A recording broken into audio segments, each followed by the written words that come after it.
नमस्कार, आप देख रहे हैं लाइव बिहार और आपके साथ मैं अमन कुमार। 26 जनवरी को ट्रैक्टर मार्च निकाला गया था किसानों के द्वारा। हालांकि ये ट्रैक्टर मार्च पूरी तरह से हिंसा में बदल गया और कांग्रेस की तरफ से एक बड़ा आरोप लगाया गया है बीजेपी को। उन्होंने सीधे तौर पे कांग्रेस के जो बिहार प्रभारी है उन्होंने कहा है कि जो दिल्ली में हिंसा हुआ है 26 जनवरी को लाल किले के पास, वो पूरी तरह से बीजेपी के गुंडे थे। उस पर बात करने के लिए बीजेपी के प्रदेश प्रवक्ता डॉक्टर रामसागर सिंह हमारे साथ है। कांग्रेस ने बड़ा आरोप आप लोगों पे लगा दिया है, कहा है कि दिल्ली में जो हिंसा हुआ 26 जनवरी को वो बीजेपी के गुंडों के द्वारा किया गया। भक्त चरण दास जी अपनी भक्ति दिखा रहे हैं। कौन नहीं जानता है कि दिल्ली में 84 में जो दंगे हुए थे, हजारों सिख का गला रेता गया था, मारे गए थे, किस पार्टी के वर्कर ने किया था, कौन लोग थे, ये सब लोग जानते हैं।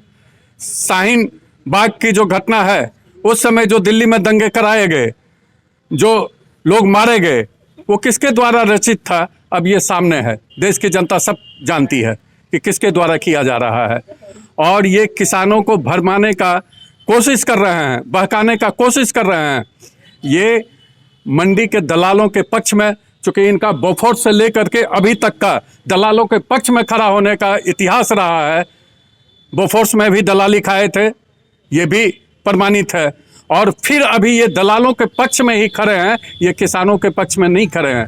क्योंकि जब पहली बार किसानों को अपने मूल्य तय करने का मौका मिला है इस कानून के द्वारा, तो इनको कष्ट हो रहा है। क्योंकि अब दलाल तय नहीं करेंगे किसानों का फसल का मूल्य, अब किसान खुद अपने फसल का मूल्य तय करेंगे इस कानून बनने के बाद, तो इन्हें परेशानी हो रही है। लेकिन जिस तरीके से हिंसा हुई दिल्ली में 26 जनवरी को, लाल किले के बाहर, लाल किले पे झंडा लहरा दिया गया, भारत माता का झंडा उतारकर, क्या दिल्ली में दिल्ली पुलिस पूरी तरह से कमज़ोर थी, गृह मंत्रालय कमज़ोर था, क्या उन्हें रोका नहीं जा सकता था? अगर पहले रोक दिया जाता तो कल यही लोग, चूँकि ये बातें पहले से ही आ रही है कि उस किसान आंदोलन के साथ जो छद्म किसान बने हुए लोग हैं, जिनकी राजनीतिक खेती समाप्त हो गई है, वो अपनी खेती लहलहाने के लिए इस तरह का काम करेंगे। अगर रोका जाता तो ये कहा जाता कि लोकतांत्रिक अधिकारों का हनन किया जा रहा है भाजपा सरकार के द्वारा, एनडीए सरकार के द्वारा। इसलिए ये विश्वास किया गया था और ये प्रशासन के साथ जो वायदा किए थे, ये विश्वास हनन का मामला बना। लेकिन आपकी ही प्रशासन वहाँ भागती हुई नजर आई, क्यों नहीं उन्हें रोका गया? आखिरकार प्रशासन क्यों इतनी कमजोर पड़ गई उस दिन? जब अगर कोई उपद्रव मचा रहा है तो आपको भी, आपकी प्रशासन रोक सकती थी उन्हें। आप रोकने का आपने देखा होगा कि किस तरह के तत्व वहां पर जुटे हुए थे। अपना जान बचाने के लिए कुछ समय मैं भी देखा हूं एक वीडियो में, वो जान लेना चाह रहे थे, वो हिंसक लोग थे। और हिंसक लोगों को के पीछे कौन खड़ी थी? ये कांग्रेस पार्टी खड़ी थी, ये महागठबंधन की पार्टियां खड़ी थी, ये जो देश के किसानों का हित नहीं चाहते हैं, किसानों को जो अब लाभकारी मूल्य मिलेगा उसके खिलाफ काम करने वाली दलालों, मंडी के दलालों के साथ खड़े होने वाले लोग उसके पीछे खड़े थे। एक आखिरी सवाल है, तेजस्वी यादव भी 30 जनवरी को किसान जो बिल लाया गया उसके विरोध में मानव श्रृंखला निकाले, कैसे देख रहे हैं इसको?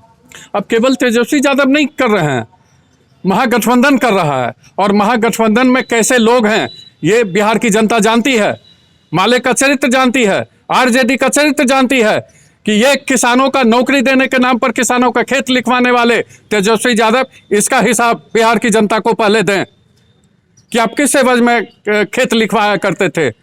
इनको ये बताना चाहिए कि जो माले किसानों का मूड़ी काटती थी, मुरकटवा पार्टी के नाम से बिहार में जानी जाती थी, वो किसानों के हित की बात करें। तो आप इस मानव श्रृंखला को पूरी तरह से फ्लॉप मान रहे हैं? ये फ्लॉप, पीछे भी इनका फ्लॉप हुआ है और ये सुपर डुपर फ्लॉप साबित होगा, आप आगे देखेंगे। तो ये थे डॉक्टर रामसागर सिंह और इनका कहना था कि जिस तरीके से दिल्ली में 26 जनवरी को जो उपद्रव मचाया गया लाल किला के बाहर, वो पूरी तरह से कांग्रेस की ही तरफ से ये साजिश की गई थी, ना कि हमारा था। क्योंकि अगर लोकतंत्र में अगर हम उन्हें रोकते तो हमें बोला जाता लोकतंत्र का हनन किया जाता। वहीं दूसरी तरफ उन्होंने ये भी कहा कि तेजस्वी यादव के द्वारा जो 30 जनवरी को मानव श्रृंखला निकाला जा रहा है वो पूरी तरह से सुपर डुपर फ्लॉप होगा। अब देखने वाली बात है कि 30 जनवरी को कितना सफल ये मानव श्रृंखला होता है। ऐसे ही तमाम अपडेट्स लाइव बिहार देते रहेगा। अभी के लिए इतना ही, नमस्कार। लाइव बिहार यूट्यूब पर सब्सक्राइब और फेसबुक पर लाइक जरूर करें।